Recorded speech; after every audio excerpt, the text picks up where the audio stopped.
Hello, and welcome to another enlightening episode of Furries in the Media, the series that takes a look at video clips that feature furries and reviews them based on how the furry fandom is represented.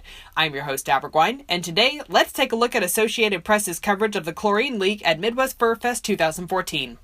Hotel guests donning animal costumes of all shapes and sizes were forced out onto the streets after a chlorine gas leak forced an evacuation of the Hyatt Regency O'Hare early Sunday morning. The source of the gas was apparently a chlorine powder left in a 9th floor stairwell of the hotel. Thanks to the cooperation of the Hyatt Regency O'Hare staff, the city of Rosemont, and the Stevens Convention Center, the convention attendees were able to be safely evacuated from the hotel. The hotel was then decontaminated, and the evacuees were even provided warmth and shelter at a second location while waiting to be let back into the hotel. Investigators believe it was created intentionally and are treating it as a criminal matter. The Rosemont Police Department eventually closed the case about 7 months after it was opened, but it's still seen as a criminal investigation, and it's possible that the case could be reopened should any new information come to light.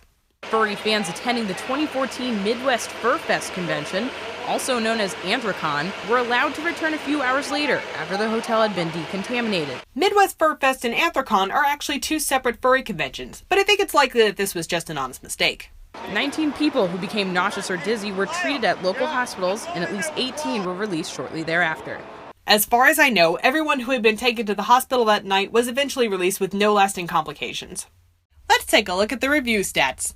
Information accuracy is 90%, and the spirit of the clip is 100%, giving us an average score of 95%. And now time for my thoughts. There have been plenty of news reports that we've covered in this review series, with a myriad of representations of furries, ranging from supportive to outright spiteful, but this report seems to transcend all of that.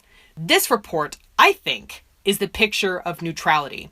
The story has no angle to it, and it's so concisely written that there is no place for including what the public thinks about furries.